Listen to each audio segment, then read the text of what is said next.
The ocean stretched endlessly before the sleek yacht, its surface a profound black, deeper than the darkest midnight, consuming every stray gleam of light.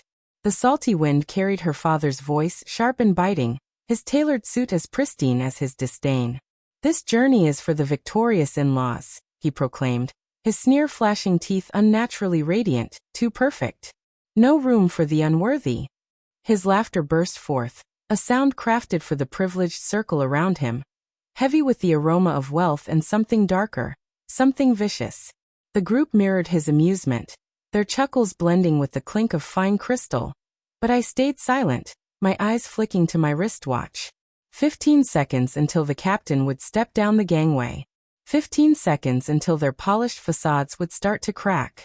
The air was thick with the tang of brine and ambition, expensive perfumes failing to mask a deeper rot. Her mother gripped her champagne glass, her knuckles paling as she pretended not to hear her husband's barb. My wife, Lauren, avoided my gaze, adjusting her oversized sunglasses, already distancing herself from me, as if I were a stranger passing through. They always saw me as a peripheral figure, a useful prop, a specter at their lavish affairs. Then the captain's voice rang out, clear and deferential.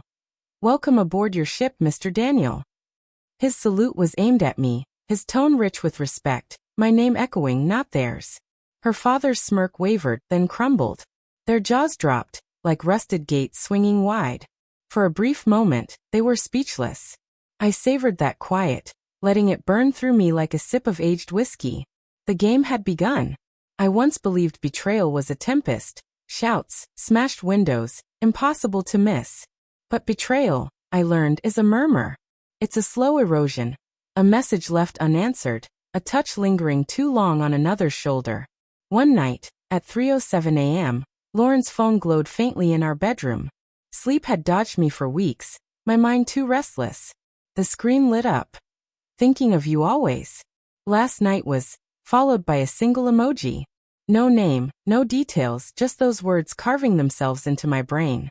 Lauren's breathing beside me stayed even, as if the earth hadn't tilted. I didn't confront her, didn't stir. Instead, I memorized the number, noted the time, watched her hand subtly flip the phone face down, pulling the blanket higher like a shield. The betrayal wasn't just her infidelity. It was her certainty that I'd remain clueless. From then on, I listened differently, to the pauses in her words, the overly smooth alibis, the faint tension between her and the one man who always called me son, with a condescending smirk, her father. At first, the pieces didn't fit. They were too grotesque, too unthinkable. But once they clicked, the truth was undeniable. I started smiling more, a deliberate, chilling curve of the mouth. I lingered at work, and she didn't ask why, didn't care. I bought a disposable phone and reached out to a lab for a DNA test using a saliva sample. Lauren thought herself invincible, her secrecy flawless, but even the cleverest falter under pressure. I saw it in her eyes when I mentioned the yacht trip. "A cruise?" she asked, her pitch rising slightly. "Your father planned it, didn't he?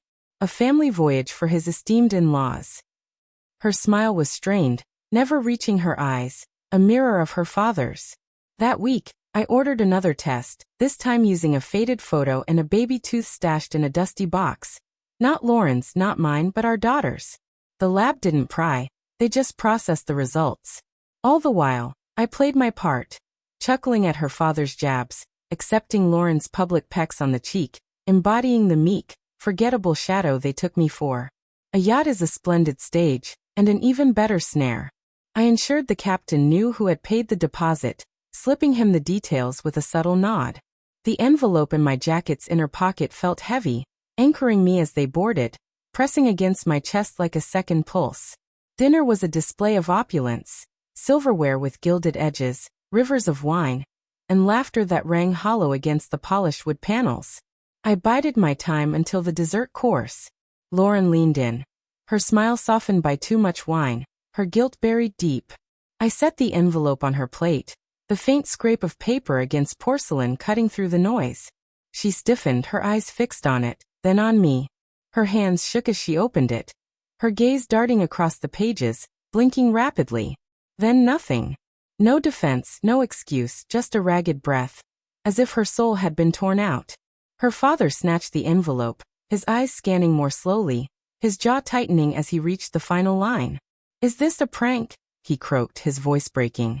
I met his stare unflinching and said, "You share more than blood now. You share consequences." His face drained of color, and I looked away. Standing, I walked steadily to the captain's console, pressed the intercom and declared, "Attention all passengers. This vessel is now under new ownership. Daniel Harper, sole charter holder."